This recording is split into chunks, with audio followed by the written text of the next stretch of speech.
Friends, जैसा कि आप सभी देख रहे हैं अभी कोरोना वायरस का प्रकोप चल रहा है अपनी पृथ्वी पर। पृथ्वी का हर ह्यूमन बींग, यहाँ तक कि जानवर भी इससे अफेक्टेड है।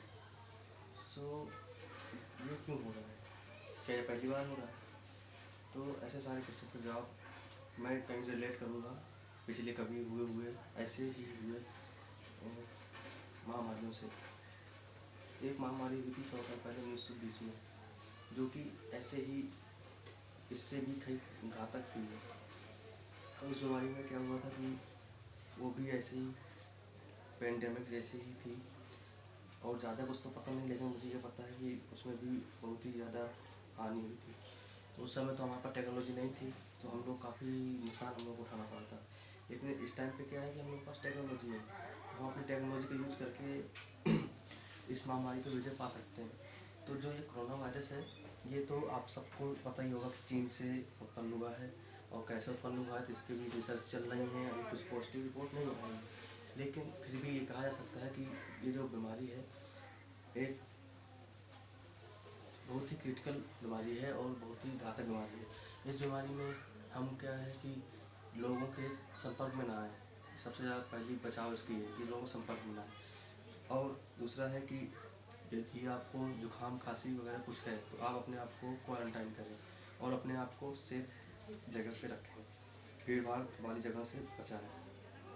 दूसरा तीसरा ये हो सकता है कि हम अपने आप को साफ रखें।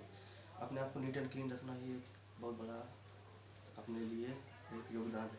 अगर अपने आप को स्वच्छ रखेंगे, जैसे मोदी जी ने चलाया था स्वच्छ भारत अभियान, तो वो भी कहीं ना कहीं हमारे ओन नीट एंड क्लीन से रिलेटेड था। तो सबसे पहले यही है कि हम लोग अपने आप को बहुत ही सब स्वच्छ रखना पड़ेगा, अपनी गलियों को, अपने आसपास के पड़ोस को, उसको काफ़ी स्वच्छ रखना पड़ेगा। तो ये जो नेचर है ह्यूमन का, कचरा फैलाना, गंदगी फैलाना, ये हमको अवॉइड करना पड़ेगा, और उसको अवॉइड करने के लिए हम सबको आगे आना होगा। तो ये सब जो शुरुआत होगी हमारे घर से होगी, जब हम अपने घर में अपनी फैमिली मेम्बर्स को साफ सफाई का पाठ पढ़ाएंगे, और कई सारी बैक्टीरिया जीवाणु जो हमारे आँखों में दिखते नहीं हैं, माइक्रो बैक्टीरिया जो होते हैं, उनको बारे में हमको जागरूक करना होगा, अवेयर करना होगा। तो इन सब से हमें बचने के लिए हमें क्या करना होगा कि अपने आसपास के पड़ोस को स्वच्छ बनाना होगा। मेन चीज़ ये है कि हमें स्वच्छ बनाना होगा। अभी 22 अप्रैल को अर्थ डे था, तो अर्थ डे का क्यों मनाते हैं? क्योंकि इस दिन अपने पर्यावरण को सब लोग प्रतिज्ञा करते हैं कि हम पर्यावरण को स्वच्छ रखना चाहेंगे, और पर्यावरण को स्वच्छ रखने के लिए हम सबको पता है क्या करना है। पोल्यूशन कम करें, ठीक है, पोल्यूशन कम करें, कचरा कम फेंकें, और हमारा जितना भी नेचुरल रिसोर्सेज है उनका अच्छे से उपयोग करें। पानी अगर मिल जाता है, पानी को अच्छे से यूज करें, पानी को वेस्ट ना करें, ठीक है। तो जो पानी सबसे ज़्यादा क्रिटिकल सिचुएशन है, आने वाले सालों में पानी की किल्लत होने वाली है, ये सबको पता है। तो इन सब रिसोर्सेज का हमको अच्छे से यूज़ करना होगा। और तो जैसे कि अभी अपने इंडिया में, वैसे भी हमारा एक डेवलपिंग कंट्री है, तो अब लॉकडाउन तो करना पड़ेगा, क्योंकि कोरोना वायरस इतनी बड़ी महामारी है, तो लॉकडाउन किया गया है। मोदी जी ने लॉकडाउन किया है, हर कंट्री ने किया, लेकिन फिर भी हमारा देश काफ़ी अन्य कंट्री से कंपेयर करें अगर, हमारा देश काफ़ी अच्छा है। तो लॉकडाउन करने से क्या हुआ कि हमारी जो अर्थव्यवस्था एकदम से रुक गई।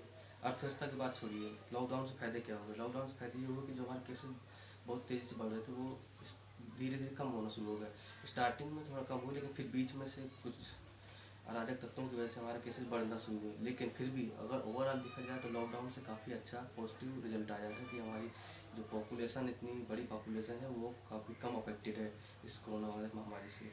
तो लॉकडाउन एक अच्छा कदम था नरेंद्र मोदी जी द्वारा। सो अभी हम इसमें क्या देखना चाहेंगे, जैसे अभी डेट निकली है 3 मई को लॉकडाउन ख़त्म होने की संभावना सब लोग बता रहे हैं, क्योंकि अभी मोदी जी ने कई जो नॉन हॉट स्पॉट जोन है उनमें से संसाधन वगैरह चालू कर दिए, रिसोर्सेज जो हैं, ट्रांसपोर्टेशन सिस्टम, और जो मार्केट वगैरह है, लोकल मार्केट, सिवाय कि मल्टीप्लेक्स और सिनेमा हॉल को छोड़ के। तो इससे ये लोग कंपेयर, मतलब अभी ये ऐसा इमेजिन किया जा रहा है, अनुमान किया जा रहा है कि आने वाले टाइम पे, मतलब 3 मई के बाद हो सकता है कि लॉकडाउन ख़त्म हो जाए, लेकिन अभी ऐसा कोई श्योर डेट आया नहीं है। तो वो हमको 3 मई के में ही पता चलेगा कि कैसे क्या होने वाला है, तो इस पर हम कोई प्रोडिक्शन नहीं कर सकते। अब बात करते हैं इस महामारी के इफेक्ट अपने इंडस्ट्रीज में और अपने भारत की अर्थव्यवस्था में।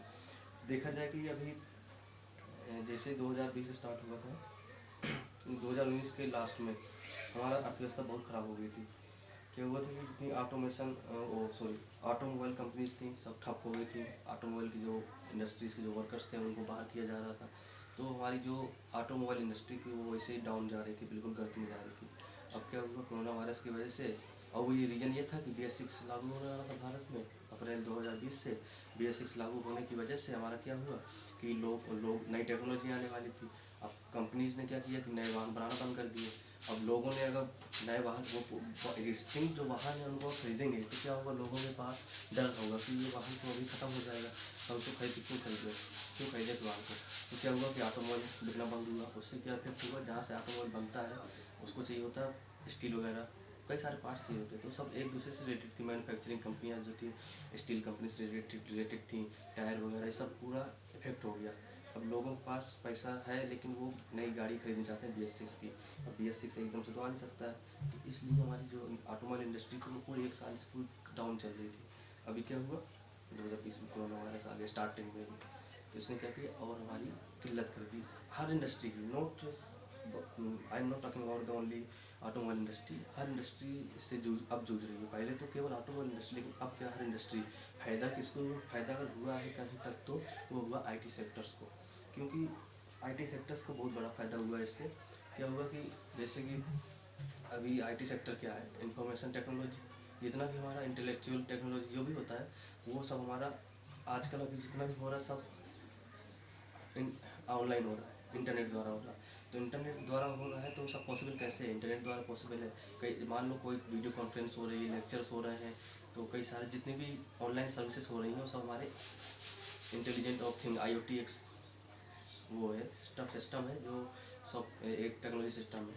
तो IoT एक है। और जैसे कि हम ऑनलाइन लेक्चर्स करा लें तो जूम हो गया, वेबएक्स हो गया, और कई सारे प्लेटफॉर्म जैसे मूडल और फेसबुक, इंस्टा, ये तो हमारे बहुत ही डेली लाइफ में यूज होने वाले सोशल मीडिया नेटवर्क हैं जो बहुत ज़्यादा यूज हो रहे हैं इस टाइम पे। तो देखा जाए सबसे ज़्यादा फायदा इसी को हुआ है, इंफॉर्मेशन टेक्नोलॉजी जितना भी IT सेक्टर है वो उसको ज़्यादा हुआ है।